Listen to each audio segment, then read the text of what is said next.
നമസ്കാരം. സക്സസ് സ്റ്റോറിയുടെ പുതിയൊരു അധ്യായത്തിലേക്ക് സ്വാഗതം.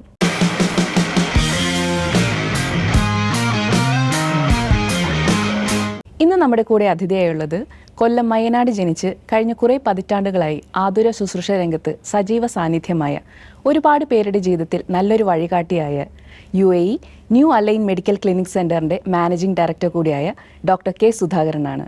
അദ്ദേഹത്തെ നമുക്ക് സ്വാഗതം ചെയ്യാം.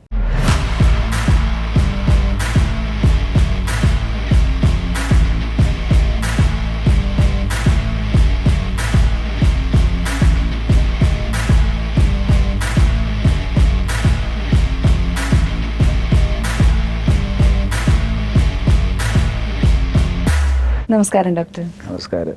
ഡോക്ടർ കഴിഞ്ഞ ഒരു 50 വർഷത്തിൽ കൂടുതലായിട്ട് ഒരു മെഡിക്കൽ ഫീൽഡിൽ നിൽക്കുന്ന ഒരു വ്യക്തിയാണ്. ഈ ഒരു ഫീൽഡിലേക്ക് വരാനായിട്ടുള്ള ഒരു കാരണം എന്താണ്? മെഡിക്കൽ ഫീൽഡ് എന്ന് പറയുന്നത് ഏറ്റവും കൂടുതൽ സർവീസ് ചെയ്യാൻ പറ്റിയ ഒരു ഫീൽഡാണ്. അതായിരുന്നു എനിക്ക് എൻ്റെ ജീവിതത്തിലെ ആഗ്രഹം. അത് തന്നെയായിരുന്നു, സർവീസ് കൂടുതൽ ചെയ്യാനുള്ള ഒരു പ്രൊഫഷൻ സെലക്ട് ചെയ്യുക എന്നുള്ളത്. അതുകൊണ്ട് എൻ്റെ ഒരു ഡെഫിനിഷൻ എന്ന് പറഞ്ഞാൽ it's A profession with dignity. Society കൊടുക്കുന്ന ഒരു ഡിഗ്നിറ്റി ഉണ്ട്. It's A profession with divinity എന്ന് പറഞ്ഞാൽ നമ്മളൊരു പ്രിസ്ക്രിപ്ഷൻ എഴുതുമ്പോൾ ഒരു ഡിവൈൻ തോട്ട്സ് ഉണ്ട്. ആ ഡിവൈൻ തോട്ട്സാണ് നമ്മൾ ഡയറക്റ്റ് ചെയ്യുന്നത്. നീ ഈ മരുന്ന് ഇയാൾക്ക് കൊടുക്കൂ, അയാൾക്ക് റിലീഫ് കിട്ടും എന്ന് പറയുന്നത്. പിന്നെ അതുപോലെ തന്നെ ഹീലിംഗ് എന്ന് പറയുന്നത്, ഞാൻ സർജനാണ്. ഞാനിപ്പോൾ ഒരു ഡ്രസ്സ് ചെയ്താൽ, ഒരു ഓപ്പറേഷൻ ചെയ്ത് ഡ്രസ്സ് ചെയ്ത് കഴിഞ്ഞാൽ അതിനകത്തൊരു ഹീലിംഗ് പ്രോസസ്സ് നടക്കുന്നുണ്ട്. ഇറ്റ്സ് എ ഡിവൈൻ പവറാണ്. അങ്ങനെയാണ് എൻ്റെ ഒരു ഫെയ്ത്താണത്. പിന്നെ എൻ്റെ profession to reach destiny of life. അങ്ങനെയാണ് ഞാൻ ഈ പ്രൊഫഷൻ സെലക്ട് ചെയ്യുന്നത്. വളരെ ചെറുപ്പത്തിലേ എനിക്ക് ആഗ്രഹം ഉണ്ടായിരുന്നു. എൻ്റെ അമ്മയുടെ ഏറ്റവും വലിയൊരു ആഗ്രഹമായിരുന്നു അമ്മയുടെ മക്കളിൽ ആരെങ്കിലും ഒരാൾ ഒരു ഡോക്ടറാകണമെന്നൊക്കെ ഉള്ളത്. അങ്ങനെ അത് കഴിഞ്ഞ് ഞങ്ങളുടെ വീട്ടിൽ കുറച്ച് പഠിക്കുകയൊക്കെ ചെയ്യുന്ന കൂട്ടത്തിലായിരുന്നു. അതുകൊണ്ട് ആണ് ഞാൻ ഈ പ്രൊഫഷൻ സെലക്ട് ചെയ്തത്. പിന്നെ ഈ പ്രൊഫഷൻ എന്ന് പറയുന്നത് ആക്ച്വലി ഇതെല്ലാം ഒരു നിമിത്തമായിട്ടാണ് എല്ലാം വരുന്നത്. നമ്മൾ ഇപ്പോഴത്തെ കാലഘട്ടമല്ല, അന്നത്തെ കാലഘട്ടത്തിൽ വളരെ കുറച്ച് പേരെ മെഡിക്കൽ ഫീൽഡിലേക്ക് വരാറുള്ളൂ. നമ്മൾ പേപ്പറിനകത്തൊക്കെ പേരൊക്കെ വരും. അതൊക്കെ വലിയൊരു പിന്നെ ഡിഗ്നിറ്റിയാണ്. സാധാരണ സെലക്റ്റഡ് ആളുകളുടെ പേരുകളൊക്കെ വരിക എന്നൊക്കെ പറഞ്ഞാൽ അങ്ങനത്തെ ഒരു കാലഘട്ടമായിരുന്നു. ഞാൻ മെഡിക്കൽ ഫീൽഡിൽ വരുന്നത് 1962 62 ബാച്ചിലാണ് ഞാൻ വരുന്നത്. അത് കഴിഞ്ഞിട്ട് ഞാൻ 68 ഞാൻ കംപ്ലീറ്റ് ചെയ്തു. MBBS കംപ്ലീറ്റ് ചെയ്തിട്ട് ഞാൻ ജനറൽ സർവീസിൽ ജോയിൻ ചെയ്തു. ESA ഹോസ്പിറ്റലായിരുന്നു ആദ്യം ഞാൻ വർക്ക് തുടങ്ങിയത്. അത് കഴിഞ്ഞ് പ്രൈമറി ഹെൽത്ത് സെൻറ്റർ, പിന്നെ അത് കഴിഞ്ഞിട്ട് taluk headquarters hospital, general hospital ട്രിവാൻഡ്രത്തൊക്കെ ഞാൻ ആർമായിട്ട് ഒക്കെ വർക്ക് ചെയ്തിട്ടുണ്ട്. 1983 ഞാൻ ഗൾഫിലേക്ക് പോകുന്നത്. ഇപ്പോൾ ഡോക്ടർ വർക്ക് ചെയ്യുന്ന UAE അതെ. അവിടേക്ക് എത്താനായിട്ടുണ്ടായിരുന്ന സാഹചര്യം എങ്ങനെയാണ്? ആക്ച്വലി ഗൾഫ് രാജ്യത്തേക്ക് പോകണമെന്ന് ആഗ്രഹിച്ചത് ആ കാലഘട്ടങ്ങളിൽ ഗൾഫ് എന്ന് പറയുന്ന ഒരു വലിയ ഒരു വലിയ സ്വർഗരാജ്യം പോലെയാണ് ആളുകൾ ധരിക്കുന്നത്. കാര്യം ഈ ഗൾഫിലേക്കൊക്കെ പോകാൻ വേണ്ടി ആളുകൾ ഇങ്ങനെ വളരെ ആകാംക്ഷയോടുകൂടി കാത്തിരിക്കുന്ന ഒരു കാലഘട്ടമായിരുന്നു അന്ന്. ഈ പറഞ്ഞ പോലെ തന്നെ 83, 80 എന്നൊക്കെ പറയുന്ന കാലഘട്ടങ്ങളിൽ. അപ്പോൾ എനിക്ക് എൻ്റെ ഒരു ഫൈനാൻഷ്യൽ സ്റ്റെബിലിറ്റി വരണമെങ്കിൽ കുട്ടികളുടേതായാലും കുട്ടികളെ പഠിപ്പിക്കണം, പിന്നെ വീട്ടിൻ്റെ ഒരു ഗുണം, പിന്നെ എനിക്ക് ഒരുപാട് ആളുകളെ സഹായിക്കണം, പിന്നെ എൻ്റെ പേരൻസിനെ ആയാലും ബാക്കിയുള്ള കാര്യങ്ങളെല്ലാം ചെയ്യണമെന്നുണ്ടെങ്കിൽ ഒരു ഫൈനാൻഷ്യൽ സ്റ്റെബിലിറ്റി വരണം. അപ്പോൾ അങ്ങനെ ഞാൻ വിചാരിച്ചു, എൻ്റെ ഒരു ഭാഗ്യം കൊണ്ട് ഞാൻ ഗൾഫ് രാജ്യത്ത് എത്തിച്ചേർന്നു. നമുക്കൊരു അംബിഷൻ ഉണ്ടല്ലോ, നമ്മളൊരു അംബിഷനോടുകൂടിയല്ലേ പോകുന്നത്. ഒരുപാട് സഫറിങ്സ് ഉണ്ടായിട്ടുണ്ട് അവിടെ ചെന്നതിന് ശേഷം. ബട്ട് നമ്മുടെ ഒരു അംബിഷൻ ഉള്ളത് കൊണ്ട് നമ്മൾ അതിനു വേണ്ടി പ്രവർത്തിച്ചു. പിന്നെ അതുകൊണ്ട് ഈ സഫറിങ്സൊക്കെ വരുമ്പോൾ, ഇപ്പം ഞാനൊരു എക്സാമ്പിൾ പറയുന്നത്, നമ്മളിപ്പോൾ എല്ലാ ആളുകൾക്കും ലോകത്ത് അറിയാവുന്ന ഒരു വ്യക്തിയാണല്ലോ യൂസഫ് അലി. യൂസഫ് അലിയൊക്കെ ഞങ്ങളുടെ ആ കാലഘട്ടങ്ങളിൽ അവിടെ ഉണ്ടായിരുന്നതാണ്. ഞങ്ങളൊക്കെ ഉള്ള സമയത്ത് അദ്ദേഹം ഒരു ചെറിയ സൂപ്പർ മാർക്കറ്റൊക്കെ ഇട്ടിരുന്ന ആളാണ്. അപ്പോൾ അവിടെ എന്തെങ്കിലുമൊക്കെ ഓരോ പ്രശ്നങ്ങളൊക്കെ വരുമ്പോൾ ഞങ്ങൾ സംസാരിക്കുമ്പം യൂസഫ് അലി ഒരു കാര്യം പറഞ്ഞിട്ടുണ്ട് എൻ്റെ അടുക്ക, ഡോക്ടറെ, ഈ രാജ്യത്ത് ഏറ്റവും കൂടുതൽ പ്രയാസം അനുഭവിക്കുന്ന ആളുകളാണ് ഏറ്റവും കൂടുതൽ ഉയർന്നു പോകുന്നതെന്ന്. അപ്പം ഞാൻ പലപ്പോഴും വിചാരിക്കാറുണ്ട്, ഈ സെൻറ്റൻസ് ഞാൻ കോട്ട് ചെയ്യാറുണ്ട്. കാരണം അദ്ദേഹം വലിയ ഉയർന്ന നിലയിലൊക്കെ പോയിട്ടുള്ളൊരു വ്യക്തിയല്ലേ. അപ്പോൾ ഗൾഫ് രാജ്യത്ത് പോയാൽ എല്ലാ രാജ്യത്തും ഉണ്ട്, എന്നാലും ഗൾഫ് രാജ്യത്ത് കുറേ കൂടെ ഡിഫിക്കൽട്ടീസ് ഉണ്ട്. അവിടുത്തെ റൂൾസ് ആൻഡ് റെഗുലേഷൻസ് വളരെ സ്ട്രിക്റ്റാണ്. നമ്മളതനുസരിച്ച് പ്രവർത്തിക്കണം. അവിടുത്തെ നിയമങ്ങളനുസരിച്ച് നമ്മളിപ്പോൾ പ്രവർത്തിക്കുകയാണെങ്കിൽ നമുക്ക് ഒരു കുഴപ്പമില്ല, അവിടെ ജീവിക്കാം, സെക്യൂരിറ്റി ഓഫ് ലൈഫുണ്ട്, ഫൈനാൻഷ്യൽ സ്റ്റെബിലിറ്റി ഉണ്ട്, പിന്നെ ടാക്സ്. അങ്ങനെ ഇപ്പം നമുക്ക് എത്ര പൈസ വേണമെങ്കിലും നാട്ടിലേക്ക് അയക്കാം. മറ്റുള്ള രാജ്യങ്ങളിലെ പോലെ ടാക്സ് കൊടുക്കേണ്ട കാര്യങ്ങളൊന്നുമില്ല. ഇപ്പോഴൊക്കെ കുറേ വ്യത്യാസങ്ങളൊക്കെ വന്നിട്ടുണ്ട്. എന്നാലും പണ്ട് രാജ്യത്ത് അങ്ങനെയൊക്കെ ആയിരുന്നു. അതാണ് ഗൾഫിനോടുള്ള ഏറ്റവും കൂടുതൽ വലിയ അട്രാക്ഷൻ. ഇപ്പോൾ ഡോക്ടർ കഴിഞ്ഞ ദിവസം ഒരു ന്യൂസ് ഞാൻ അറിഞ്ഞിരുന്നു, വത്തിക്കാനിൽ പോകാനും പോപ്പിനെ കാണാനുള്ളൊരു ഭാഗ്യം ഉണ്ടായെന്നുള്ളത്. വളരെ കുറച്ച് ആൾക്കാർക്ക് മാത്രം കിട്ടുന്നൊരു ഭാഗ്യമാണത്. അതിനെപ്പറ്റിയുള്ള വിവരണവും ആ അനുഭവമെല്ലാം ഞാൻ അറിഞ്ഞിരുന്നു. പക്ഷേ ഡോക്ടറിൽ നിന്ന് നേരിട്ട് അത് കേൾക്കാൻ ഒരു ആഗ്രഹമുണ്ട്.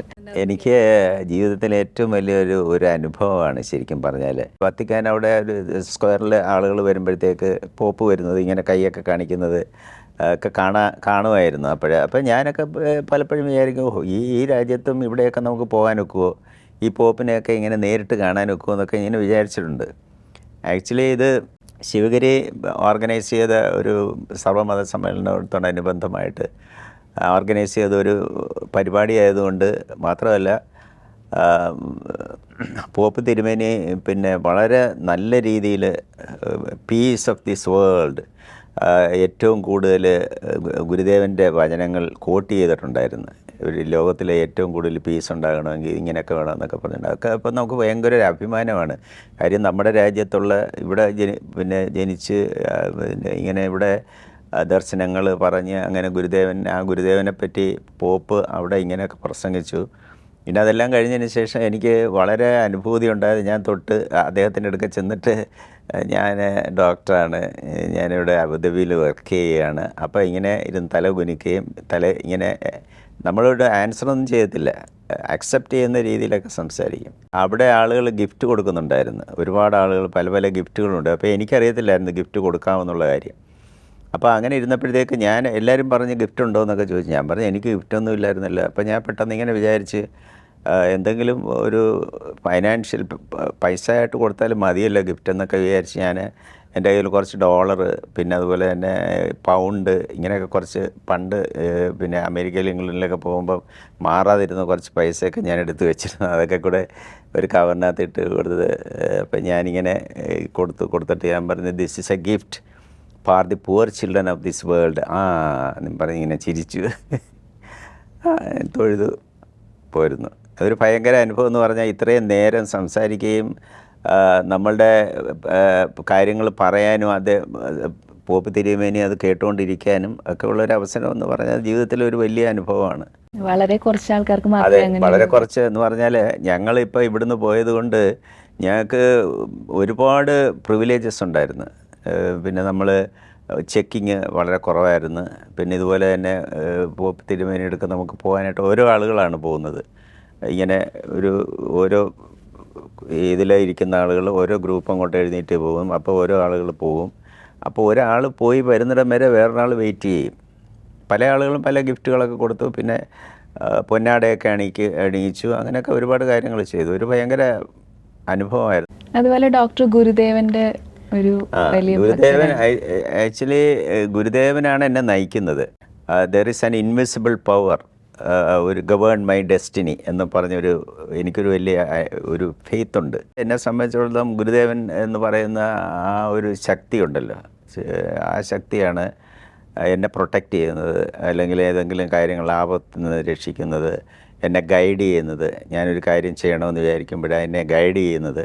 അപ്പോൾ എനിക്കൊരു നോബിൾ തോട്ട്സ് വരുന്നത്, ഇങ്ങനെയൊക്കെ മനസ്സിലേക്ക് വരുന്നത് ഒക്കെ ഗുരുദേവൻ്റെ ദർശനങ്ങൾ ഞാൻ ഒരുപാട് വായിച്ചിട്ടുണ്ട്, മനസ്സിലാക്കിയിട്ടൊക്കെ ഉണ്ട്. മാത്രമല്ല, ഞാൻ ഈ ലോകത്ത് ഒരുപാട് സ്ഥലങ്ങളിൽ അമേരിക്കയിൽ മുതൽ ഇങ്ങോട്ട് ഗുരുമന്ദിരങ്ങൾ സമർപ്പിച്ചിട്ടുണ്ട്.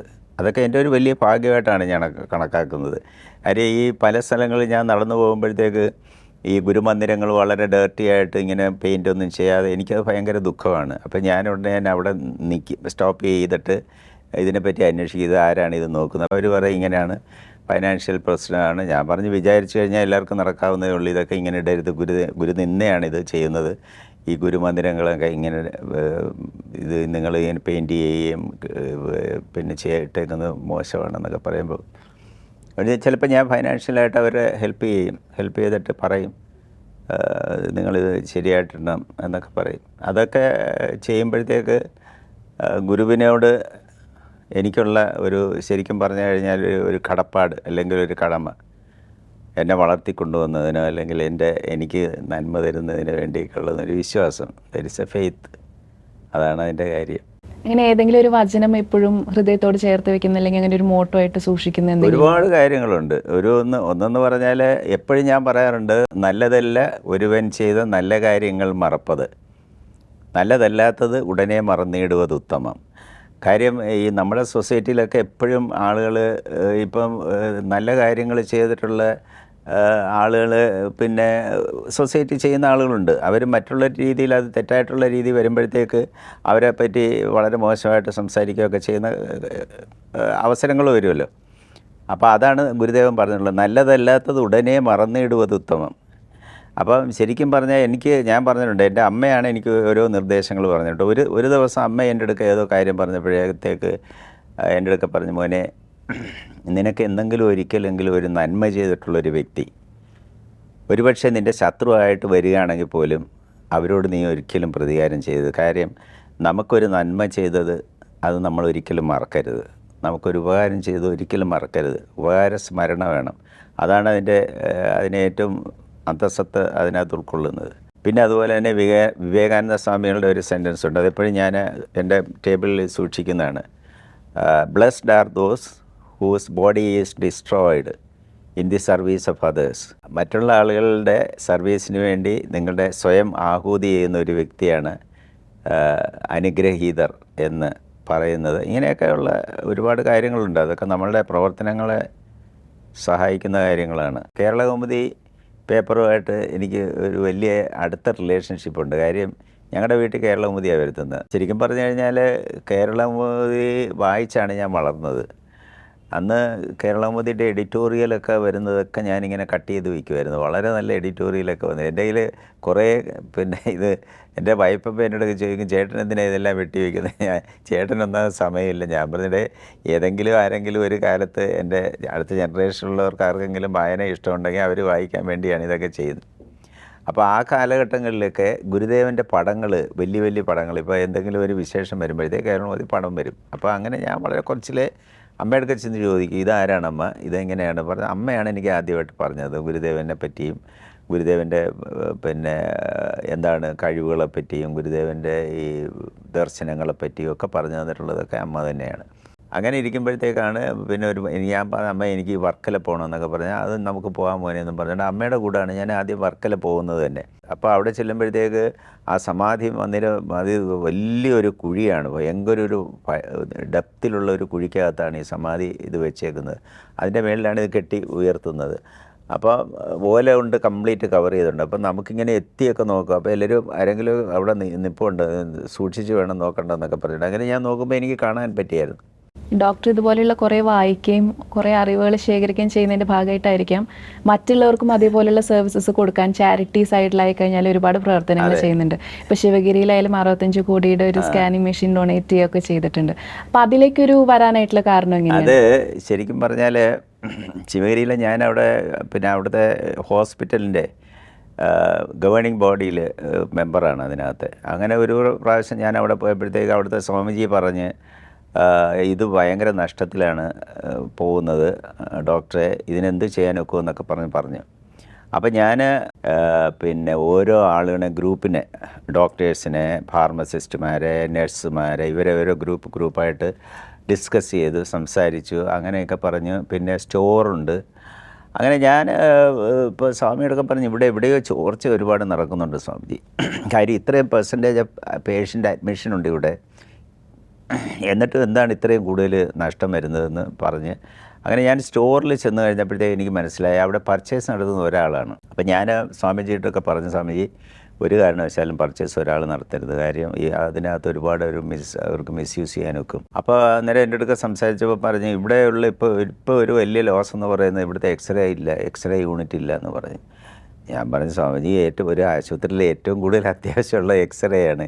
എക്സ്റേ ഇല്ലാതെ എങ്ങനെ ഫങ്ഷൻ ചെയ്യും? അത് ഞങ്ങൾ അടുത്തൊരു എക്സ്റേ ഉണ്ട്, അവരുടെ അവിടെ അയക്കും, പിന്നെ അവർക്ക് പൈസ കൊടുക്കും, അങ്ങനെയൊക്കെയാണ്, അത് വലിയൊരു ലോസാണ് എന്നൊക്കെ പറഞ്ഞു.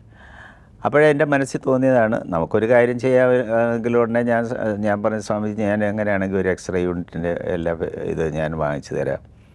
അപ്പോൾ സ്വാമിജി പറഞ്ഞ് ഒരുപാട് വെറൈറ്റി ഉണ്ട്, ഫൈസറിൻ്റെ തന്നെ ഉണ്ട്, കമ്പനിക്കാരുണ്ട്, അതിൽ വളരെ കുറഞ്ഞത് മതി എന്നൊക്കെ പറഞ്ഞു. ഞാൻ പറഞ്ഞു അതല്ല, നമ്മൾ ചെയ്യുമ്പോഴേ ഇപ്പോൾ ലേറ്റസ്റ്റ് ആയിട്ടുള്ളത് തന്നെ വേണം. അപ്പോൾ അത് കഴിഞ്ഞിട്ട് ഏറ്റവും ലേറ്റസ്റ്റ് ആയിട്ടുള്ള വെറൈറ്റി അനുസരിച്ചാണ്, അതുകൊണ്ടാണ് ഇത്രയും വില കൂടുതൽ വന്നത്. അപ്പോൾ അതൊരു വലിയൊരു സാറ്റിസ്ഫാക്ഷനാണ്. ഞാൻ എൻ്റെ സ്ഥലം എന്ന് പറഞ്ഞാൽ വയനാടാണ്. അപ്പോൾ ഞാൻ മെഡിസിനൊക്കെ കഴിഞ്ഞ് ഡോക്ടറായിട്ട് ഇങ്ങനെ കാറിനകത്തൊക്കെ പോകുമ്പോൾ ഞാനെപ്പോഴും മനസ്സിലാക്കിയിട്ട് ഈ രാജ്യത്താണ് ഞാൻ, ഈ നാട്ടിലാണ് ഞാൻ ജനിച്ചു വളർന്നത്. എനിക്ക് ഒരുപാട് ആളുകൾ സഹായിച്ചാണ് ഞാനിത് വന്ന്, ഇവർക്ക് വേണ്ടി എന്തെങ്കിലും ഞാൻ ചെയ്യണ്ടേ എന്നിങ്ങനെ എപ്പോഴും വിചാരിക്കാറുണ്ട്. അങ്ങനെ ഒരു ദിവസം ഇങ്ങനെ ഇരിക്കുമ്പോഴത്തേക്ക് അവിടുത്തെ പ്രസിഡൻ്റായിരുന്നത് ഇന്ദിരക്കുട്ടിയൊക്കെ എന്ന് പറയും. ഇന്ദിരക്കുട്ടി എന്ന് പറയുന്നത് ശ്രീകേശവൻ്റെ മകളാണ്. അപ്പോൾ അക്കെ കണ്ടപ്പോൾ ഞാൻ പറഞ്ഞ എനിക്ക് ഇവിടെ എന്തെങ്കിലും ഒരു കാര്യം ചെയ്യണം, എന്തെങ്കിലും ഒന്ന് പറഞ്ഞു തരാമെന്ന് ചോദിച്ചാൽ പറഞ്ഞ് കുട്ടാ ഇവിടെ സ്കൂളിൽ ഒരു +2 കിട്ടിയിട്ടില്ല, അതുകൊണ്ട് +2 കിട്ടണം. +2 കിട്ടണമെങ്കിൽ അവിടെ ലൈബ്രറി ഇല്ല, അവരൊരുപാട് നോക്കിയിട്ട് ബിൽഡിങ്ങിന് ലൈബ്രറി ഇല്ല, കുട്ടനൊരു ലൈബ്രറി കെട്ടിക്കൊടുക്കാമെന്ന് ചോദിച്ചു. ഞാൻ പറഞ്ഞു പിന്നെന്താണെന്നും പറഞ്ഞുകൊണ്ട് ഞാൻ ഒരു ലൈബ്രറി എൻ്റെ അച്ഛൻ്റെ മെമ്മോറിയലായിട്ട് അവിടെ കെട്ടി. ആക്ച്വലി അത് കഴിഞ്ഞ് +2 ഇപ്പം ഞാൻ അതിലേ പോകുമ്പോൾ അതൊരു ഹയർ സെക്കൻഡറി ആയിട്ട് മാറിയിട്ട് വലിയ ബിൽഡിങ്ങൊക്കെ കെട്ടിയിട്ട് ഇങ്ങനെ. അപ്പോൾ എനിക്കൊരു ഭയങ്കര സാറ്റിസ്ഫാക്ഷനാണ്. ഞാനന്നൊരു കാലത്ത് അത് ചെയ്തുകൊണ്ട് ഈ സ്കൂൾ ഇത്രയും വളർന്ന് പുരോഗമിച്ചിട്ട്. അന്ന് ഞാൻ ചെയ്യുന്ന കാലത്ത് ഷെഡാണ്, അവിടെ ചെറിയ ചെറിയ ഷെഡുകളാണ്, അങ്ങനെ ഇങ്ങനെയൊക്കെ കാണുന്നതാണ്. നമ്മളുടെ ജീവിതത്തിൻ്റെ ഉദ്ദേശം എന്ന് പറയുന്നത് നമ്മൾ സ്വയം വളരുക മാത്രമല്ല, സൊസൈറ്റിയാണ് നമ്മൾ വളർത്തിക്കൊണ്ടുവരുന്നത്. ഒരു സൊസൈറ്റിയുടെ ഹെൽപ്പില്ലാതെ നമുക്കൊരു വ്യക്തികൾക്കും വളരാൻ പറ്റത്തില്ല. അപ്പോൾ നമുക്ക് ഈ സൊസൈറ്റിയോട് ഒരു വലിയ കടപ്പാടുണ്ട്. അങ്ങനെയുള്ള കടപ്പാടുകളൊക്കെയാണ് ഇതുപോലെ ഓരോന്നൊക്കെ ചെയ്യുന്നത്. എനിക്കത് ചെയ്യാനുള്ള അവസരം വന്നിട്ടുണ്ട്. അപ്പോൾ അതും ചെയ്യും. പിന്നെ ഇതുപോലെ തന്നെ എൻ്റെ അമ്മയുടെ പേരിലും അച്ഛൻ്റെ പേരിലും എല്ലാ ആളുകളുടെയും മെമ്മോറിയൽ കെട്ടിയിട്ടുണ്ട്. എന്ന് വെച്ചാൽ പബ്ലിക്കിൻ്റെ ആവശ്യത്തിന് വേണ്ടി കെട്ടിക്കൊടുക്കുന്നത്. അവരൊക്കെ നമുക്ക് വേണ്ടി ഒരുപാട് പ്രവർത്തിക്കുകയും ചെയ്യുകയൊക്കെ ചെയ്തിട്ടുള്ളതല്ലേ. അപ്പോൾ അങ്ങനെയൊക്കെ ചെയ്യും. അങ്ങനെയാണ് ഈ ഹോസ്പിറ്റലിൽ ഇത് ചെയ്തത്. അതിനെപ്പറ്റി ഒരുപാട് ക്രിറ്റിസിസമൊക്കെ വന്നു. പക്ഷേ ഞാനതിനെപ്പറ്റി ഒന്നും ബോദർ ചെയ്യാറില്ല. എന്ന് വെച്ചാൽ അവിടെ നല്ല പൈസയുള്ള സ്ഥലമാണ്, എന്തിനാണ് ഇത്രയും പൈസ അവിടെ കൊടുക്കുന്നത്, അവിടെ വലിയ ഇൻകം ഒക്കെ കിട്ടുന്നതാണ്. ഞാൻ പറഞ്ഞ അവിടെ ഇൻകം കിട്ടുന്നില്ല എന്നുള്ളത് എനിക്ക് മനസ്സിലായതുകൊണ്ടാണ് ഞാനത് ചെയ്തത്. പിന്നെ നമ്മളിങ്ങനെയൊക്കെ ചെയ്യുമ്പോഴത്തേ ഒരുപാട് ക്രിറ്റിസൈസ് ചെയ്യും ആളുകൾ. പിന്നെ നമ്മളത് ബോദർ ചെയ്യേണ്ട. അതാണ് നല്ലതല്ലാത്തത് ഉടനെ മറന്നിടുவது ഉത്തമം എന്ന് ഗുരുദേവൻ പറഞ്ഞിട്ടുണ്ട്. നമുക്ക് ലഭിക്കുന്നത് പോലെ തന്നെ മറ്റുള്ളവർക്ക് കൊടുക്കുക, giving back to the society, അത് ഫോളോ ചെയ്യുന്നൊരു വ്യക്തിയാണെന്ന്. വേറൊരു ആസ്ട്രോണിക്ഷൻ ഫാക്റ്റ് എന്ന് പറയുന്നത് 1983 ഡോക്ടർ UAE പോകുന്നത്. അവിടെ നിന്ന് ആ ഒരു പോയതിൻ്റെ ഭാഗമായിട്ടാണോ 24 വർഷത്തോളം നോമ്പ് നോൽക്കുന്നതും അത് പിന്നീട് ന്യൂസ് പേപ്പറിൽ വരെ വാർത്തയായിട്ട് വരാനായിട്ടുള്ളൊരു സാഹചര്യം? ആക്ച്വലി ഞാൻ ഇത് ചെയ്യാൻ കാര്യം എന്ന് പറഞ്ഞാൽ ഈ ഫാസ്റ്റിംഗ് സീസണിൽ ആ രാജ്യം മുഴുക്ക ഫാസ്റ്റിംഗ് ആണ്. നമ്മുടെ ഇവിടെ ഇപ്പോൾ ഫാസ്റ്റിംഗ് ഒക്കെ ഉണ്ടെങ്കിൽ മുസ്ലിങ്ങൾ മാത്രമേ ഫാസ്റ്റ് ചെയ്യാറുണ്ട്. അത് നമ്മൾ ഒരു കാരണവശാലും മനസ്സിലാക്കത്തില്ല. ഇതിപ്പോൾ ഒരു റമദാൻ സീസണാണ് ഫാസ്റ്റ് ചെയ്യുന്നതെന്ന് പറഞ്ഞ് ഇവിടെ ഈ രാജ്യങ്ങളിലൊന്നും അത് നമുക്കങ്ങനെ ഫീൽ ചെയ്യത്തില്ല. പക്ഷേ അവിടെ എന്ന് പറഞ്ഞു കഴിഞ്ഞാൽ ഇപ്പോൾ എൻ്റെ മുമ്പിലൊരു രോഗി വന്നിരിക്കുമ്പോൾ അവൻ ഫാസ്റ്റ് ചെയ്തവനായിരിക്കും. അപ്പോൾ ആ ഫാസ്റ്റ് ചെയ്തിരിക്കുന്നവൻ്റെ ഫീലിംഗ് എന്താണെന്ന് എനിക്ക് മനസ്സിലാകണം, അവൻ്റെ മനസ്സെന്താണെന്ന് മനസ്സിലാകണം. അപ്പോൾ ഞാൻ പെട്ടെന്ന് വിചാരിച്ചു ഞാൻ ഫാസ്റ്റ് ചെയ്യാം. ഫാസ്റ്റ് ചെയ്യുമ്പോഴത്തേക്ക് എനിക്ക് ഫാസ്റ്റ് ചെയ്യുമ്പോൾ എനിക്ക് ഉൾക്കൊള്ളാനും ഒക്കെ ഇല്ല അങ്ങനെ എൻ്റെ മുമ്പിൽ വരുന്ന രോഗിയോ അല്ലെങ്കിൽ ആ ഒരു വ്യക്തിയെ. അങ്ങനെയാണ് ഞാൻ തുടക്കം ചെയ്തത്. ആൾമോസ്റ്റ് 20 years ഞാൻ അവിടെ ഉണ്ടായിരുന്ന കാലങ്ങളിൽ ഫാസ്റ്റ് ചെയ്യുമായിരുന്നു. അത് പിന്നെ മാത്രമല്ല, ഫാസ്റ്റ് ചെയ്യുന്നതുകൊണ്ട് ഒരുപാട് ഗുണങ്ങളും ഉണ്ട്.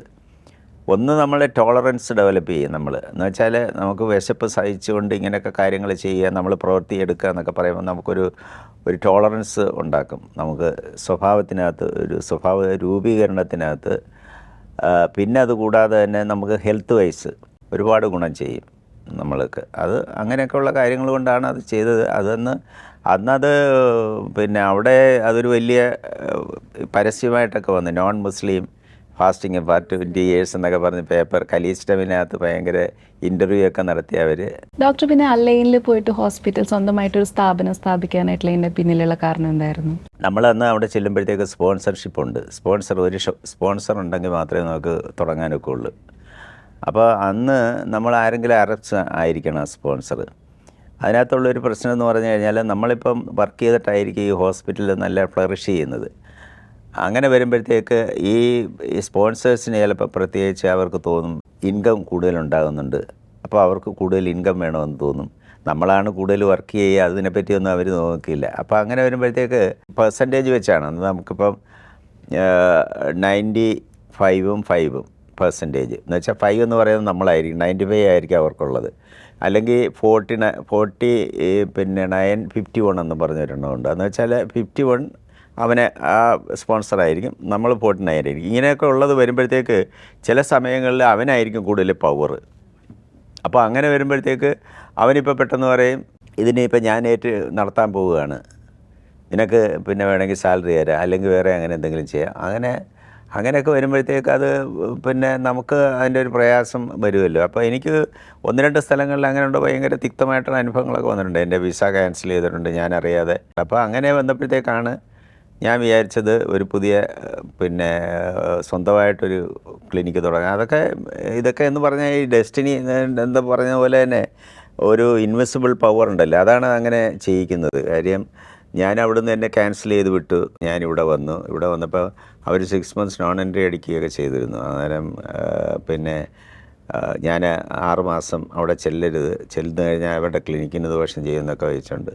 അപ്പോൾ അങ്ങനെയൊക്കെ ഉള്ള ഒരു അവസരം വന്നു കഴിഞ്ഞപ്പോഴത്തേക്കാണ് ഞാനൊരു അറബി ട്രീറ്റ് ചെയ്തിട്ടുള്ളൊരു പേഷ്യൻ്റ് ഉണ്ടായിരുന്നു. ആ പേഷ്യൻ്റ് അവിടുത്തെ ഇമിഗ്രേഷനിലുള്ളൊരു ഓഫീസറായിരുന്നു. അപ്പം ആ പേഷ്യൻ്റ് എൻ്റെ അടുക്ക പറഞ്ഞ്, നീ വിഷമിക്കേണ്ട, നിനക്ക് ഞാൻ ഒരു വിസിറ്റ് വിസ എടുത്ത് തരാം, നീ വിസിറ്റ് വിസയ്ക്ക് വന്നാൽ മതി. എന്ന് വെച്ചാൽ ഈ 6 months നോൺ എൻട്രി ഉള്ളതുകൊണ്ട് 6 മാസത്തോളം എനിക്ക് അവിടെ ജോലി ചെയ്യാൻ പറ്റത്തില്ല. അപ്പോൾ ഒരു വിസിറ്റ് വിസയിൽ ഞാൻ വരാമെന്ന് പറഞ്ഞു. അങ്ങനെ ഞാൻ വിസിറ്റ് വിസയിൽ പോയി. പിന്നെ അത് ഞാനൊരു സ്വന്തമായിട്ടുള്ളൊരു ക്ലിനിക്ക് വേണ്ടി ഡെവലപ്പ് ചെയ്യാൻ വേണ്ടിയുള്ള കുറേ പ്രൊസീജിയറൊക്കെ ചെയ്തു. അത് കഴിഞ്ഞപ്പോഴത്തേക്ക് പിന്നെ ഈ 6 months കഴിഞ്ഞ് പിന്നെ ജോലി എടുത്തു.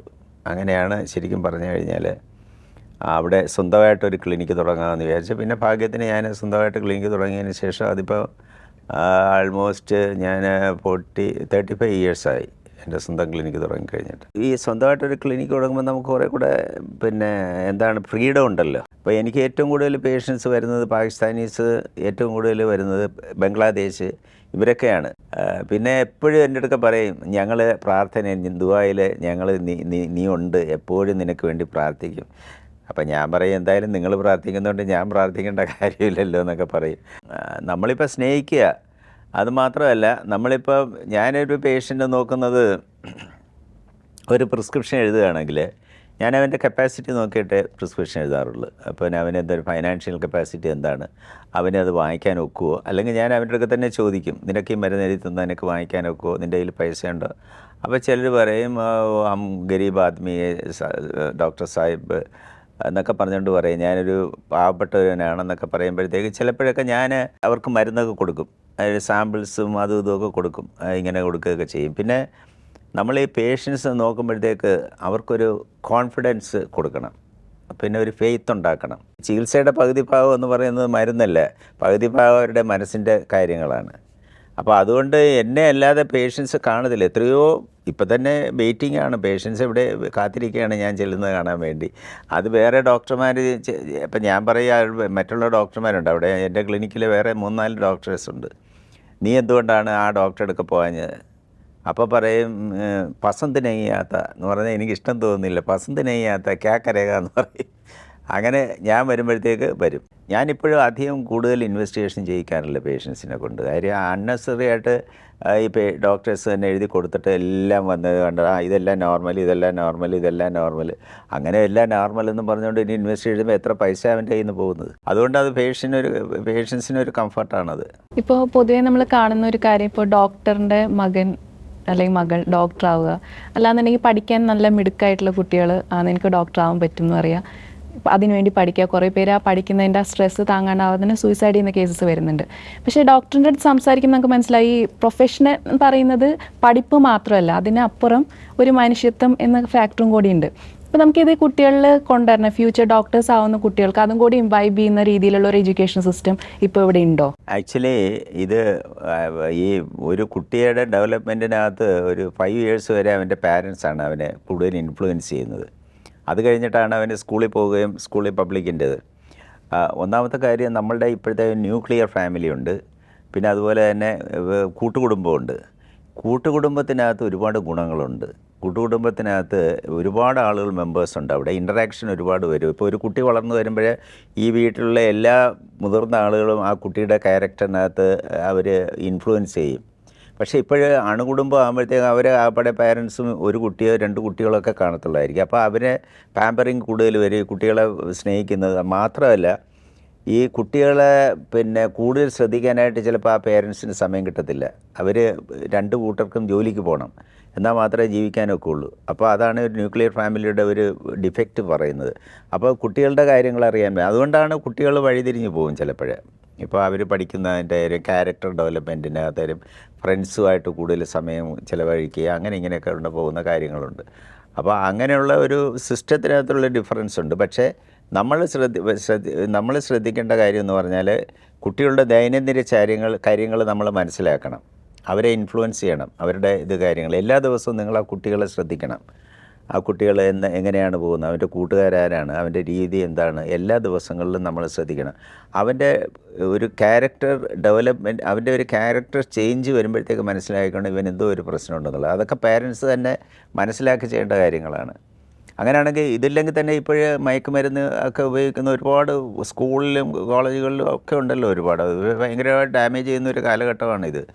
അപ്പോൾ അത് മനസ്സിലാക്കണമെങ്കിലും ഇതുപോലെ ഒക്കെ ഉള്ള കാര്യങ്ങൾ പേരൻസ് കൂടുതലായിട്ട് കുട്ടികളെ ശ്രദ്ധിക്കണം, പഠിക്കുന്നത്. മറ്റേത് സാധാരണ ഇപ്പോൾ അവർ ജോലിയൊക്കെ കഴിഞ്ഞ് വളരെ ടയർഡായിട്ട് വരിക നോക്കുകയൊക്കെ ചെയ്യുമ്പോൾ കുട്ടികളുടെ കാര്യങ്ങളൊന്നും ശ്രദ്ധിക്കത്തില്ല. പിന്നെ ഈ പറഞ്ഞ പോലെ തന്നെ പേരൻസിന് ഇപ്പോൾ എൻ്റെ മകന് എൻ്റെ അടുക്ക തന്നെ വളരെ ചെറുപ്പത്തിലേ അവന് 10ാം ക്ലാസ് പഠിക്കുമ്പോഴാണ് പറഞ്ഞ അച്ഛാ എനിക്ക് മെഡിസിന് പോകണം, അച്ഛനിപ്പോൾ ഒരു ഡോക്ടറാണെന്നാണെന്ന് പറഞ്ഞ്. അപ്പോൾ ഞാൻ പറഞ്ഞു കുഴപ്പമില്ല മോനെ, നീ പഠിക്കുക, പക്ഷേ ഒരു കാരണവശാലും ഞാൻ പൈസ കൊടുത്ത് നിനക്കൊരു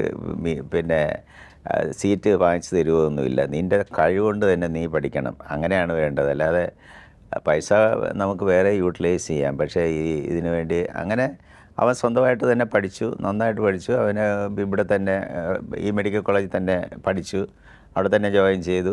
പിന്നെ അത് കഴിഞ്ഞതിന് ശേഷം എൻ്റെ അടുക്ക പറഞ്ഞ എനിക്കൊരു സർജനാകണം അച്ഛനെ പോലെ എന്ന് പറഞ്ഞ്. ഞാൻ പറഞ്ഞു സർജറി എന്ന് പറയുന്ന ഒരു ഡിഫിക്കൽട്ട് സ്ഥലമാണ്. എന്ന് വെച്ചാൽ ഒരു സർജൻ എന്ന് പറയുന്ന പോലെ സാധാരണയുള്ള രീതിയിലുള്ളതല്ല. അപ്പോൾ അതുകൊണ്ട് നിനക്ക് സർജനാകണമെന്നുണ്ടെങ്കിൽ പഠിക്കുക. ഇപ്പോൾ അവന് അമേരിക്കയിലാണ്, അവനിപ്പം ബാരിയാട്രിക് സർജനാണ്. ബാരിയാട്രിക് സർജറി കഴിഞ്ഞിട്ട് ഇപ്പം റോബോട്ടിക് സർജനാണ്. ഇപ്പം റോബോട്ട് കാര്യങ്ങൾ ചെയ്യുന്ന. അങ്ങനെ എനിക്ക് അമേരിക്കയിൽ പോയപ്പോൾ ഞങ്ങൾക്ക് കാണാൻ പറ്റി. അതാണ് ഈ ജനറേഷൻ അങ്ങനെ സെലക്ട് ചെയ്യുന്നതിനെ പറ്റി പറയാനുള്ളത്. ഇപ്പോൾ ഡോക്ടറിൻ്റെ കൂടെ UAE വൈഫ്, മോനും മോളും 2 സ്ഥലത്താണ്. ഇപ്പം എല്ലാവരും കൂടി ഒരുമിച്ച് കാണാനായിട്ട് ഇടയ്ക്ക് നാട്ടിൽ വരുമ്പോൾ ഓക്കെ. ഞാനെപ്പോഴും പറയും എൻ്റെ മകൻ അമേരിക്കയിലും മകൾ ഇംഗ്ലണ്ടിലും ഞാൻ മിഡിൽ ഈസ്റ്റിലുമാണ് ഞങ്ങളിങ്ങനെ കഴിയുന്നത്. അപ്പോൾ ആക്ച്വലി വൈഫിന് നല്ല സുഖമില്ലാത്തതാണ്. വൈഫ് ഡോക്ടറാണ്, വൈഫ് ഡോക്ടറായിരുന്നു, ഇവിടെ പേരൂർക്കടയിലൊക്കെ ഇരുന്നാണ്. അവർ അനസ്തറ്റിസ്റ്റാണ്. അപ്പോൾ അവർക്ക് റുമറ്റോയ്ഡ് ആർത്രൈറ്റിസ് വന്നിട്ട് കൈക്കും കാലിനും ഒക്കെ വലിയ ഡിഫോമിറ്റീസൊക്കെ ഡെവലപ്പ് ചെയ്തിട്ടുള്ളതാണ്. അപ്പോൾ ഞങ്ങൾ 2 പേര് മാത്രമാണുള്ളത്. പിന്നെ ഏതെങ്കിലും ഒരു അവസരമൊക്കെ വരുമ്പോഴത്തേക്ക് ഒന്നിക്കും, ഞങ്ങൾ വരും, മക്കൾ അവർ വരും. ഇനിയിപ്പം എന്തെങ്കിലും ഒക്കെ ഒക്കേഷൻ വരുമല്ലോ, ഞങ്ങളുടെ ആനിവേഴ്സറികൾ വരും, 50th golden anniversary, silver jubilee, ഇങ്ങനെയൊക്കെ വരുന്ന സമയത്ത് അവരൊക്കെ കൂടെ വരും. കുറേ അങ്ങനെയൊക്കെയുള്ള ഫങ്ഷനൊക്കെ വരും. പിന്നെ ഇപ്പം ഒരുപാട് മോഡേൺ ഫെസിലിറ്റീസ് ഉണ്ടല്ലോ, മിക്കവാറും രാത്രികളിലൊക്കെ ഇങ്ങനെ വിളിക്കും. പണ്ടൊന്നും ഇല്ലാത്തതല്ലേ, ഇപ്പം നമുക്ക് നേരിട്ട് തന്നെ കണ്ട് ഇതുവഴിയൊക്കെ ചെയ്യാമല്ലോ, സംസാരിക്കാമല്ലോ. അവരുടെ പേരും കൂടി ഒന്ന് പറയില്ല. എൻ്റെ മകളുടെ പേര് അഞ്ജന എന്നാണ്, മകൻ്റെ പേര് ദീപു എന്നാണ്. അഞ്ജനയുടെ ഹസ്ബൻഡ് പേര് എന്ന് പറഞ്ഞാൽ ബിനോയിയാണ്. ബിനോയ്ക്ക് അവർക്ക് 2 മക്കളാണ്, ഒന്ന് ഗൗതം ആൻഡ് ഗോകുൽ, 2 ആൺകുട്ടികളാണ്. ഗൗതം ഡോക്ടറാണ്, അവനിപ്പോൾ മെഡിസിനൊക്കെ കഴിഞ്ഞു, അവൻ്റെ മാരേജൊക്കെ കഴിഞ്ഞു. പിന്നെ മകനാണെങ്കിൽ മകൻ്റെ വൈഫിൻ്റെ പേര് അമ്മു എന്ന് പറയും. പിന്നെ മക്കൾ അവന് 2 പെൺകുട്ടികളാണ്. അവർ 2 പേരും സ്കൂളുകളിൽ പഠിച്ചുകൊണ്ടിരിക്കുകയാണ്. അങ്ങനെയാണ് അവർ അവിടെ സെറ്റിൽഡാണ്. ഇപ്പോൾ ഇത് തീർച്ചയായിട്ടും ഏതെങ്കിലും രാജ്യത്തിൻ്റെ ഏതെങ്കിലും ഭാഗത്ത് അവർ സുഖമായിട്ട് ജീവിക്കുന്നു എന്നറിയുന്നത് തന്നെ നമ്മുടെ ഈ സംതൃപ്തി ശരിക്കും പറഞ്ഞു കഴിഞ്ഞാൽ. വൈഫിൻ്റെ പേര് എൻ്റെ രേണുക. ഇപ്പോൾ ഡോക്ടർ 1962 MBBS പാസ്സായതാണ്. കേരളത്തിൽ കുറേ നാൾ വർക്ക് ചെയ്തിട്ടുണ്ട്, ഇപ്പോൾ UAE വർക്ക് ചെയ്യുന്നു. ഇപ്പോൾ മെഡിക്കൽ ഫീൽഡ് നോക്കുകയാണെന്നുണ്ടെങ്കിൽ 2 സ്ഥലം കമ്പയർ ചെയ്യുമ്പോൾ ഓവർ ദി ഇയേഴ്സ് കുറേ ചേഞ്ചസ് വന്നിട്ടുണ്ട്. അപ്പോൾ അതൊന്ന് അനലൈസ് ചെയ്യുമ്പോൾ ഡോക്ടറിന് എന്താ തോന്നുന്നത്? ഇവിടുത്തെ നമ്മുടെ ഇവിടുത്തെ സിസ്റ്റം ഓരോ സ്ഥലങ്ങളിലുള്ള ഒരു സിസ്റ്റംസ് ഉണ്ടല്ലോ. ഒരു മെഡിക്കൽ ഫീൽഡിനകത്തുള്ള ആ ലൈൻ അപ്പ് ട്രീറ്റ്മെൻ്റ് ആയാലും ബാക്കി ഒരു സിസ്റ്റം ഒരു വർക്ക് ചെയ്യുന്നുണ്ട്. ഇപ്പോൾ ഇവിടെ ഹെൽത്ത് സർവീസസ് എന്ന് പറയുന്നില്ലേ, പിന്നെ ഇവിടുത്തെ ഹെൽത്ത് സർവീസസ് എന്ന് പറഞ്ഞു കഴിഞ്ഞാൽ നമ്മൾ വർക്ക് ചെയ്യുന്നുണ്ടെങ്കിലും നമുക്ക് ഫെസിലിറ്റീസ് വളരെ കുറവാണ്. ഇപ്പോൾ പ്രയാസങ്ങൾ അല്ലെങ്കിൽ അങ്ങനെ ഇങ്ങനെയൊക്കെയുള്ള ഫെസിലിറ്റീസ് തന്നെ. ഇപ്പോൾ ഒരു എക്സ്റേ, അപ്പം ഈ പേഷ്യൻ്റ് എക്സ്റേ എടുക്കണമെന്നുണ്ടെന്ന് പറഞ്ഞാൽ അതിനകത്ത് കുറേ പ്രശ്നങ്ങളുണ്ട്. കാര്യം എന്ന് വെച്ചാൽ അവൻ്റെ പൈസ കൊടുത്ത് ചിലപ്പോൾ എടുത്തുകൊണ്ട് വരണം, അല്ലെങ്കിൽ അങ്ങനെയൊക്കെ ഉണ്ട്. പക്ഷേ അവിടെ എന്ന് പറഞ്ഞാൽ മെഡിക്കൽ ഫീൽഡ് മിക്കവാറും ഫ്രീ ആണ്. പിന്നെ അവിടെ ഇൻഷുറൻസ് ഉണ്ട്. ഇവിടെ ഇൻഷുറൻസ് സ്കീം അത്ര വലുതായിട്ടുണ്ടെന്ന് എനിക്ക് തോന്നുന്നില്ല. മറ്റേ അവിടെ എന്ന് മാൻഡേറ്ററി അല്ല, അവിടെ കമ്പൽസറിയാണ്. ഒരു ഇൻഷുറൻസ് നിങ്ങൾ അവിടെ ഒരു വിസ എടുക്കണമെന്നുണ്ടെങ്കിൽ ആദ്യമായിട്ട് നിങ്ങൾ മെഡിക്കൽ ഇൻഷുറൻസ് എടുക്കണം. അത് കഴിഞ്ഞിട്ട് നിങ്ങൾക്ക് വിസ എടുക്കാനൊക്കെ പറ്റും. അതുകൊണ്ട് ഒരു ഗുണമെന്ന് പറഞ്ഞാൽ ഈ എത്ര വലിയ പിന്നെ ഈ ചികിത്സ ഇവിടെ ഇപ്പം നമുക്ക് ഏറ്റവും പ്രശ്നമായിട്ട് വരുന്നതെന്ന് വെച്ചാൽ, നമുക്ക് സാമ്പത്തികമായിട്ടൊക്കെ വലിയ ഗുണങ്ങളുണ്ടായിരുന്ന ഒരു സാമ്പത്തികമായിട്ട് ശേഷിയുള്ള ഒരാളാണെങ്കിൽ തന്നെയും അവർക്ക് ഈ പിന്നെ അസുഖങ്ങൾ എന്തെങ്കിലുമൊക്കെ വന്നിട്ട് ഭയങ്കരമായിട്ട് എക്സ്പെൻസ് വരുമ്പോഴത്തേക്കാണ് അവർക്ക് ടോളറേറ്റ് ചെയ്യാൻ വയ്യാത്ത രീതിയിൽ പോകുന്നത്, നഷ്ടപ്പെടും. അപ്പം അവിടെ എന്ന് പറഞ്ഞാൽ അതില്ല, ഇൻഷുറൻസ് കമ്പനി ചെയ്തോളും. അതുകൊണ്ട് ആളുകൾക്ക് വലിയ പ്രശ്നങ്ങളില്ല. അവിടെ ആ ഒരു ഇൻഷുറൻസ് സ്കീം ഉള്ളതാണ് ഏറ്റവും നല്ലതായിട്ട് എനിക്ക് തോന്നുന്നത്. ഇവിടെ അതില്ലാത്തത്. അതുകൊണ്ട് ഇപ്പം തന്നെ ഒരു ക്യാൻസർ പേഷ്യൻ്റ് ആയാലും അല്ലാത്ത ഒരു പേഷ്യൻ്റ് ആയാലും ഒരു സർജറി ആയാലും, അപ്പോൾ ഹാർട്ടിൻ്റെ ഒരു സർജറിയൊക്കെ ചെയ്യുകയെന്നൊക്കെ പറഞ്ഞാൽ ഇവിടെയൊക്കെ എത്രയോ രൂപ ചിലവാകും. ഇപ്പോൾ സ്റ്റെൻറ്റ് ഇടുന്നതിനൊക്കെ എത്രയോ രൂപ ചിലവാകും. അവിടെ ഇതെല്ലാം കമ്പനികൾ ചെയ്തോളും. അവിടുത്തെ സിസ്റ്റം എന്ന് പറയുന്നത് വളരെ കംഫർട്ടബിളായിട്ടുള്ളതാണ്. നമുക്കും പ്രയാസമില്ല പേഷ്യൻസിന് ഇപ്പോൾ ഇതുപോലെയൊക്കെ ചെയ്യുമ്പോൾ. അതിനകത്ത് ഇപ്പം ഇൻവെസ്റ്റിഗേഷനൊക്കെ ചെയ്യാനായിട്ട് നമ്മൾ നോക്കിക്കഴിഞ്ഞാൽ അത് ഫ്രീ ആയിട്ടുള്ള ഇൻവെസ്റ്റിഗേഷൻ ആയിരിക്കും ചെയ്യുന്നത്, കമ്പനി കൊടുത്തോളും. അങ്ങനത്തെ ഒരു നല്ല ഡിഫറൻസ് ഉണ്ട് അവിടെ ഇവിടെ ആയിട്ടുള്ളത്. ഇപ്പോൾ ഡോക്ടറിൻ്റെ പ്രൊഫഷൻ എന്ന് പറഞ്ഞാൽ ഭയങ്കര സ്ട്രെസ്ഫുൾ ആയിട്ടുള്ള ഡെയിലി ഓരോ കാര്യങ്ങൾ ഓരോ പേഷ്യൻസിന് നോക്കുന്നതൊക്കെയാണല്ലോ. ഇപ്പോൾ ഇതിൻ്റെ ഇടയിൽ ഒരു റിലീഫ് എന്ന് പറയുന്നത് ഡോക്ടറിൻ്റെ അടുത്ത് സംസാരിക്കുമ്പോൾ തന്നെ അറിയാൻ നന്നായിട്ട് വായിക്കുന്ന ഒരു വ്യക്തിയാണ്. അത് കൂടാതെ വേറെ എന്തൊക്കെയാണ്? പിന്നെ അല്ലാതെ എന്ന് പറയുന്നത് സോഷ്യൽ ആക്ടിവിറ്റീസ് ഉണ്ട്. ഒരുപാട് അസോസിയേഷനിൽ ഞാൻ വർക്ക് ചെയ്യുന്നുണ്ട്. അപ്പോൾ ഒരുപാട് യാത്രകൾ ചെയ്യുന്നൊരു വ്യക്തി. യാത്രയും ചെയ്യാറുണ്ട്. ഞാൻ ഒരുപാട് സ്ഥലങ്ങളിൽ പോയിട്ടുണ്ട്. പിന്നെ പണ്ട് കാലങ്ങളിലൊക്കെ കിട്ടുന്ന സമയങ്ങളിലൊക്കെ പോയിട്ടുണ്ട്. ആസ്ട്രേലിയയിൽ പോയിട്ടുണ്ട്, അമേരിക്കയിൽ ഒരുപാട് സ്ഥലങ്ങളിൽ പോയിട്ടുണ്ട്, ഇംഗ്ലണ്ടിൽ പോയിട്ടുണ്ട്, മലേഷ്യയിൽ പോയിട്ടുണ്ട്, പിന്നെ അതുപോലെ തന്നെ സിംഗപ്പൂരിൽ പോയിട്ടുണ്ട്, ചൈനയിൽ പോയിട്ടുണ്ട്. അപ്പോൾ ഇങ്ങനെയൊക്കെയുള്ള ഓരോ സ്ഥലങ്ങളിൽ ചെല്ലുമ്പോഴത്തേക്കും നമുക്ക് ഒരു കൾച്ചറൽ ഡിഫറൻസ് മനസ്സിലാക്കാനൊക്കും. ഓരോ സ്ഥലത്തെയും ക്ലീൻലിനെസ് എങ്ങനെയാണെന്ന് മനസ്സിലാക്കാം. നമ്മളിപ്പോൾ ഒരു ഡ്രീമായിട്ടല്ലേ ഓരോ സ്ഥലത്തിനെ പറ്റി അറിയാനൊക്കെ ഉള്ളൂ. നമ്മളപ്പോഴത്തേക്ക് മനസ്സിലാണ് ഹെൽപ്പിംഗ് എങ്ങനെയൊക്കെയാണ് അവിടുത്തെ കൾച്ചർ എന്താണെന്നുള്ള കാര്യം. ഇംഗ്ലണ്ടിൽ ഒരു ദിവസം ചെന്നപ്പോഴത്തേക്ക് പിന്നെ എൻ്റെ സണില അവിടെ ഉണ്ടല്ലോ, സണില പറഞ്ഞ് ഇവിടെ ഹോൺ അടിക്കുന്നത് കേൾക്കാൻ ഒക്കുമെന്ന് അച്ഛനൊന്ന് ശ്രദ്ധിക്കണമെന്ന് പറയും. അപ്പം ഞാനിങ്ങനെ ശ്രദ്ധിച്ചിരിക്കുകയാണ്. ഞാനവിടെ ഒരാഴ്ചയായി 2 ആഴ്ചയായി പോകുന്നതിന് ഒറ്റ ഹോൺ കേൾക്കത്തില്ല. അപ്പോൾ ഞാൻ ചോദിച്ചാൽ അതെന്താണെന്ന് പറഞ്ഞു. അതെന്ന് പറഞ്ഞു കഴിഞ്ഞാൽ ഈ ഹോൺ എന്ന് പറയുന്നത് നമ്മൾ അടിക്കുന്നത് മറ്റൊരു വ്യക്തിയെ പിന്നെ എന്തെങ്കിലും ഇതിനു വേണ്ടിയല്ലേ, അവൻ്റെ ഒരു ധാർഷ്ട്യമാണ്, അവൻ്റെ ഒരു ഇതാണ്. അതേ അവസരത്തിൽ ഇപ്പോൾ അവിടെ എന്ന് പറഞ്ഞു കഴിഞ്ഞാൽ ഒരു ഡിഫിക്കൽട്ട് പൊസിഷനിൽ ഒരാൾ ഇങ്ങോട്ട് വന്നു കഴിഞ്ഞാൽ മറ്റൊരാൾ സ്റ്റോപ്പ് ചെയ്യും. ഇവിടെ എന്ന് പറഞ്ഞു കഴിഞ്ഞാൽ നിങ്ങൾ ഒരു ബ്ലോക്ക് വന്നിട്ട് പിന്നെ നമ്മൾ സ്റ്റോപ്പ് ചെയ്ത് കഴിഞ്ഞാൽ എത്ര ഹാണാണ് ഇങ്ങനെ പുറന്നോട്ട് അടിച്ചുകൊണ്ടിരിക്കുന്നത്. അപ്പോൾ അതൊരു കൾച്ചറിൻ്റെ ഇതല്ലേ. അവർക്കറിയാവേ ഈ കിടക്കുന്ന ആൾ പർപ്പസ്ഫുള്ളി ചെയ്യുന്നതല്ല, അയാൾക്ക് ബ്ലോക്ക് കഴിഞ്ഞാൽ അയാൾക്ക് പോകണ്ടേ. പക്ഷേ ഇവിടുത്തെ ആളുകളെന്ന് പറഞ്ഞാൽ ഇങ്ങനെ അടിച്ചടിച്ച് എന്തൊരു ബഹളമാണ് ഇങ്ങനെ കിടക്കുന്നത്. അത് തെറ്റായിട്ടുള്ള രീതിയാണ്. ഇപ്പം ഞങ്ങളവിടെ പോയപ്പോൾ ടൂർ പോയപ്പോഴത്തേക്ക് അഡ്ലെയ്ഡ് എന്ന് പറഞ്ഞ ഓസ്ട്രേലിയയിലെ ഒരു സ്ഥലമാണ്. അപ്പോൾ ഞങ്ങൾക്കൊരു ടൂറ് പോകണം. അപ്പോൾ ഇങ്ങനെ ഒരുപാട് ബസ്സുകൾ കിടക്കുന്നു. അപ്പോൾ ഞാൻ പറഞ്ഞിട്ട് അതിൽ ഏത് ബസ്സാണ് നമ്മുടെ സ്ഥലത്ത് പോകുന്നത് അറിയത്തില്ല. അപ്പം ഞാനൊരു സായിപ്പോടെ ഞാൻ പറഞ്ഞു സായിപ്പിനോട് ചോദിക്കാം. സായിപ്പിനോട് ഞാൻ ചോദിച്ച് I have to go to the Adelaide ഇന്നടത്ത് പോകണം. അപ്പോൾ എങ്ങനെയാണ് വിച്ച് ബസ് അയക്കുക?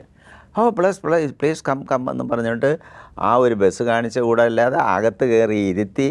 എന്നിട്ട് പിന്നെ എൻ്റെ അടുത്ത് ചോദിക്കാൻ can I help you more എന്ന് പറഞ്ഞാൽ ഇനി എന്തെങ്കിലും നിനക്ക് ഹെൽപ്പ് വേണമെന്നാണ് ചോദിക്കുന്നത്. അപ്പോൾ അവരുടെ ആ ഒരു കൾച്ചറാണ് നമ്മൾ മനസ്സിലാക്കേണ്ടത്. പിന്നെ ആ ഹെൽപ്പ് അപ്പം ഞാൻ പറഞ്ഞു ഇവിടെ നമ്മുടെ ഇവിടെ കാണുന്നത് ഏതെങ്കിലും ഒരു ബസ് പോയാൽ വേറൊരു സ്ഥലത്തേക്ക് പോകുന്ന ബസ് കാണിച്ചു കൊടുത്തോ ഇല്ല ബസ്സാണെന്ന് പറയും. അങ്ങനെ ആളുകൾ ഇവിടെയുള്ള ആളുകൾ ചെയ്യുന്നത് അങ്ങനെയാണ്. അതാണ് ഇങ്ങനെയുള്ള യാത്ര കൊണ്ട് നമുക്ക് പഠിക്കാൻ വെക്കുന്നത്. പിന്നെ ഒരുപാട് സ്ഥലങ്ങളിൽ പോകുമ്പോൾ ഡെവലപ്മെൻറ്റ്സ് ഉണ്ട്. ഇപ്പോൾ മോണോറെയിൽ സിസ്റ്റം എന്നൊക്കെ പറയുന്നതായിട്ട് ഓസ്ട്രേലിയയിലൊക്കെ ഒരുപാടുണ്ട്. അപ്പോൾ ഇതെല്ലാം കാണുമ്പോഴത്തേക്കും ഞാൻ മനസ്സിൽ വിചാരിക്കും, ഈ കാര്യങ്ങളൊക്കെ എന്താണ് നമ്മുടെ നാട്ടിൽ വരുന്നത്, എന്തെല്ലാം സൗകര്യങ്ങളാണ്. അങ്ങനെയൊക്കെ ഉള്ള ഒരുപാട് ഫെസിലിറ്റീസ് ഉണ്ട്, നല്ല നല്ല കാര്യങ്ങളുണ്ട്. അതൊക്കെ ഈ രാജ്യത്ത് വരികയാണെങ്കിൽ എത്ര നല്ലതാണ് എന്ന് നമുക്ക് മനസ്സിലാക്കാം. അത് തന്നെ അതിനകത്തുള്ള പ്രത്യേകത. ഇപ്പോൾ ഡോക്ടറിനായാലും ഒരുപാട് അവാർഡ്സും റെക്കഗ്നേഷൻസും ഒക്കെ കിട്ടിയിട്ടുള്ള ഒരു വ്യക്തിയാണ്. കഴിഞ്ഞ കുറേ വർഷങ്ങളായിട്ട് ഒരുപാട് അസോസിയേഷൻസ് ആയി കഴിഞ്ഞാലും ആദരിക്കുന്ന ഒരു വ്യക്തിയാണ്. പക്ഷേ കിട്ടിയേക്കുന്നതിൽ ഏറ്റവും കൂടുതൽ പ്രൗഡായിട്ടുള്ള അല്ലെങ്കിൽ എൻ്റെ ലൈഫിൽ ഏറ്റവും വലിയൊരു അച്ചീവ്മെൻ്റ് എന്ന് ഡോക്ടറിന് തന്നെ തോന്നിയിട്ടുള്ളത് ഏതായിരുന്നു? അല്ല, എനിക്ക് എൻ്റെ മെഡിക്കൽ ഫീൽഡിലുള്ള ലൈഫ് ടൈം അച്ചീവ്മെൻ്റ് എന്നും പറഞ്ഞിട്ട് അസോസിയേഷനുകൾ തന്നിട്ടുണ്ട്. അത് ഒരു പ്രൗഡായിട്ടുള്ളതാണ്. കാര്യം ഞാൻ മെഡിക്കൽ ഫീൽഡിൽ ഇത്രയും നന്നായിട്ട് വർക്ക് ചെയ്തതുകൊണ്ടാണ് അത് അക്സെപ്റ്റ് ചെയ്യുന്നത്. പിന്നെ സോഷ്യൽ ആക്ടിവിറ്റീസിൽ വർക്ക് ചെയ്യുന്നത് വെച്ചുകൊണ്ട് ഓരോ അസോസിയേഷനുകൾ തരാറുണ്ട്. ഞാൻ ഇത്രയും അതിനകത്ത് ചിലതിനകത്തുള്ള സെൻറ്റൻസുകളൊക്കെ വായിക്കുമ്പോഴത്തേക്ക് എനിക്ക് ഭയങ്കര പ്രൗഡായിട്ട് എനിക്ക് തോന്നും. കാര്യം ഇത്രയും കാര്യങ്ങളിലൊക്കെ ചെയ്തിട്ടുണ്ടെന്നൊക്കെ പറഞ്ഞുകൊണ്ടൊക്കെ വരും. പിന്നെ ലൈഫ് ടൈം അച്ചീവ്മെൻ്റ് എന്ന് പറഞ്ഞുകൊണ്ട് കിട്ടിയിട്ടുള്ളതൊക്കെയാണ് എനിക്ക് ഏറ്റവും ഇഷ്ടമായിട്ടുള്ള കാര്യങ്ങൾ തോന്നിയിട്ടുള്ളത്. അവിടുത്തെ ഗവൺമെൻറ്റിൻ്റെതും ഒക്കെ എനിക്ക് കിട്ടിയിട്ടുണ്ട്. അവിടുത്തെ പിന്നെ ഗവൺമെൻറ്, ഞാൻ അവിടെയല്ലേ ഏറ്റവും കൂടുതൽ വർക്ക് ചെയ്തേക്കുന്നത്.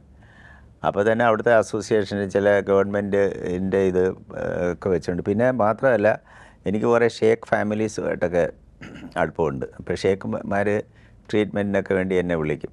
അത് ഒരു പ്രോട്ടോക്കോളും ഇല്ലാതൊക്കെ നമുക്ക് അവിടെ പോയി ട്രീറ്റ്മെൻറ്റൊക്കെ എടുക്കാനാകും. അപ്പോൾ അത് കഴിഞ്ഞിട്ട് എനിക്ക് ഏറ്റവും അനുഭവം ഉണ്ടായിട്ടുള്ളതെന്ന് പറഞ്ഞാൽ അവിടുത്തെ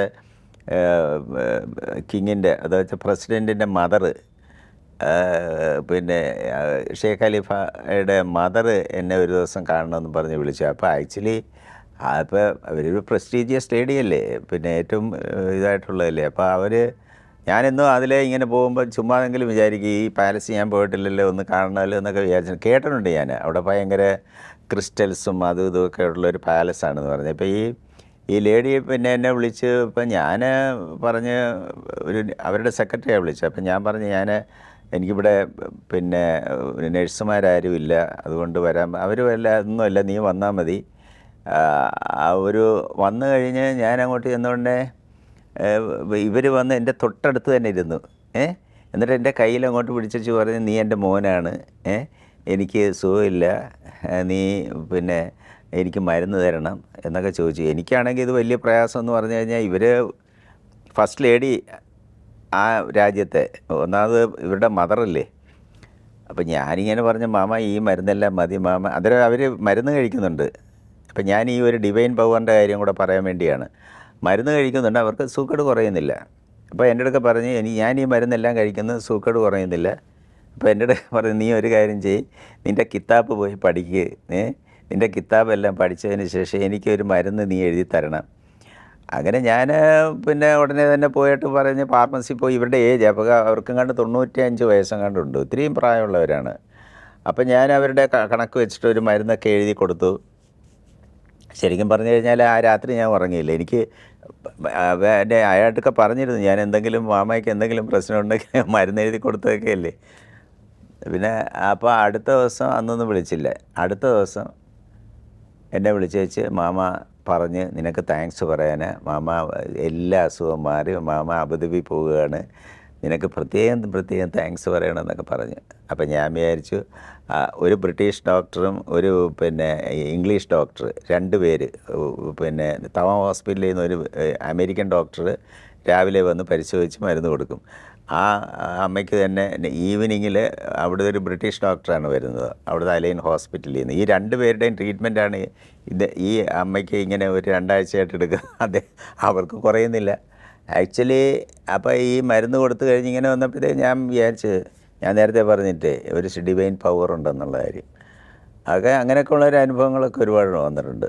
അത് ഈ ഉമ്മായിക്ക് പിന്നെ അവർ ഹജ്ജിന് പോയിട്ട് വന്നപ്പോൾ ഉണ്ടല്ലോ, ഹജ്ജിന് പോയിട്ട് വന്നിട്ട് എന്നെ വിളിച്ച് എന്ന് പറഞ്ഞാൽ ഖാബയുടെ ഒരു സ്വർണ്ണത്തിനകത്തുള്ള ഒരു പ്രസൻറ്റേഷൻ എനിക്ക് കൊണ്ട് തന്നു.